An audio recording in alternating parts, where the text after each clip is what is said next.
So sa series ng defending champion Denver Nuggets kontra Minnesota Timberwolves, maraming mga fans at mga eksperto ang dismayado sa mga tawag ng mga officials dahil lagi ngang pumapabor sa defending champion ang mga referee at kahit kasimple-simple lamang ng mga bagay na ginagawa ng mga players sa loob ng court, technical na nga kagad ang tinatawag ng mga officials sa mga players ng Minnesota Timberwolves.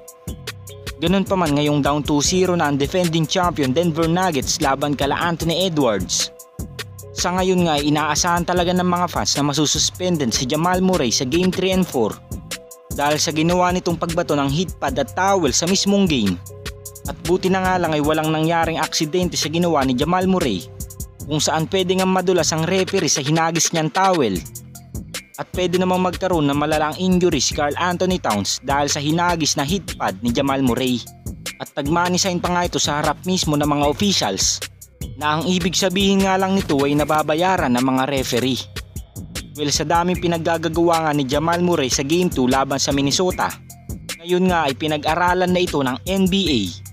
At sa kanilang naging hatol sa former NBA champion na si Jamal Murray, pinagmulta nga lang nila ito ng $100,000. Ngunit hindi nga dito desidido ang mga fans dahil ang dapat nga lang daw na hinatol dito ay suspension, kung saan alam nga daw ng lahat na napakadelikado ng kanyang ginawa. At mas lumalabas nga lang daw ang totoo na hindi pantay ang tingin ng mga official sa team ng Minnesota Timberwolves at sa team ng Denver Nuggets. Kayo mga Lods, sang-ayon ba kayo sa parusang ibinigay ng NBA kay Jamal Murray? Comment down below lang mga Lods. At dahil nagkaroon na ng mutual interest ang Orlando Magic sa kampo ni Klay Thompson, inaasahan na nga ng lahat na nagkasundo na ang magkabilang kampo. Dahil bago pa man pumasok ang playoffs, ito na talaga ang plano ng Orlando Magic nang malaman nilang papasok si Klay Thompson sa free agency. At handang-handa nga din ang Orlando na magbigay ng $40 million per year kay Klay Thompson. Bukod pa nga dyan ay magiging starting shooting guard pa nga siya sa team na ito kasama sila Paolo Banchero.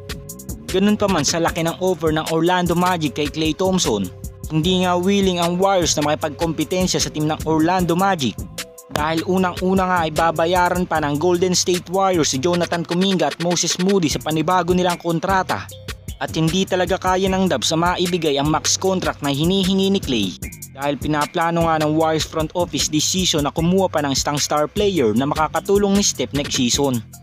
At ngayong nagbabalak na nga si Klay na lumipat ng ibang team, tsansa na nga ng Warriors na makakuha ng kapalit nito sa free agency. At pwede nga nilang kunin si Paul George bilang kapalit ni Klay sa starting lineup. Dahil napaka-consistent nga nito pagdating sa scoring. Kayang-kaya nga ng former All-Star na mag-adjust para kay Steph, kagaya ng ginagawa nito ng kasama niya si Kawhi sa team ng Los Angeles Clippers. So kung makukuha nga ng Golden State Warriors si Paul George sa darating na free agency, isang dominanteng sentro na nga lang ang kulang sa kanilang team upang pwede na nga makipagbalyahan ng Warriors sa playoffs next season.